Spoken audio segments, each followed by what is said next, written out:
သုံးပြီးပွဲရတာခက်ခဲမရှိဘူးကြွမီးဒီလမ်းဘက်ကိုလဲရမှာပေါ့လက်ဖက်ထဲမှာထုံးဆွဲတယ်လို့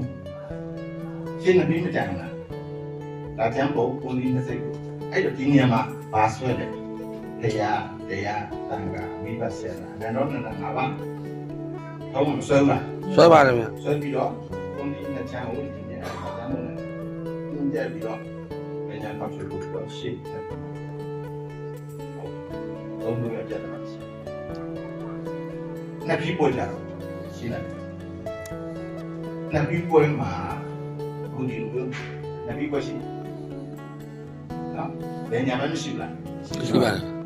လက်ဖက်နဲ့ဝင်ရဆိုင်ရဘူးလား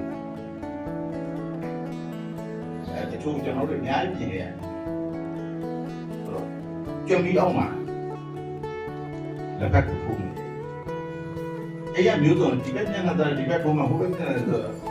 ရှောက်လဲနေလား လဲနေပါတယ်ဗျ တမ်းချက်ရှင်းပြနေတယ်လက်ဖက်ကအဲ့တော့ကျွန်တော်တို့က ရှိပါတယ် ညာဘက်တော့ကိုညာဘက်မဟုတ်ဘူးနော်နမီးဒီကိုပွဲပြီးတဲ့နမီးနဲ့ညာကဲအဲ့ဒါလေးတင်ပြောလိုက်ကျွန်တော်ရွှေဘုံဖျားကိုလက်ရည်ပတ်ကြမယ်လက်ရည်ပတ်ကြမယ်ပြောမှာ ပြောပါတယ် ဘယ်လိုလဲအာကြီးကဘယ်ကနေပါ့ ဟုတ်ကဲ့ ဘုရားပေါ့တော့ညာဘက်ဒီပါဟုတ်တယ်နော်ကိုညာဘက်လားဟုတ်ပါဘူးကိုညာဘက်တို့ဒီလိုပြောတော့နောက်ချက်တို့ပြင်တော့ ဆိုပါတယ် ကိုကဖះကိုပတ်မှာလားကိုကဖះကိုပတ်တာလားဟုတ်တယ်နော်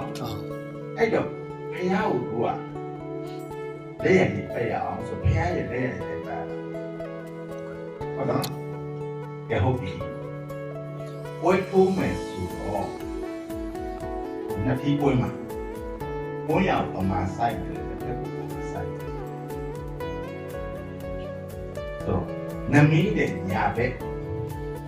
ကိုဘက်ကလည်းဖြစ်ပါတော့ဘာမှမစနိုင်ပြန်တော့အဲ့ဒါကိုဘယ်ညာတော့ဘေးဆောင်ပြင်ဒီဒီကမှာတော့ပြင်နေတယ်လေဟုတ်တယ်အဲ့တော့ဘာမှမဖြစ်နမီးမှာချလဲဆိုနမီးရဲ့ညာတော့မရှိတယ်ဒီကိုဝင်ရ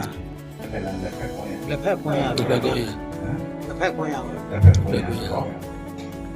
အဲ့တော့နမီးရဲ့ညာဘက်မှာလက်ဖက်ကိုပြန်ပါပေါ့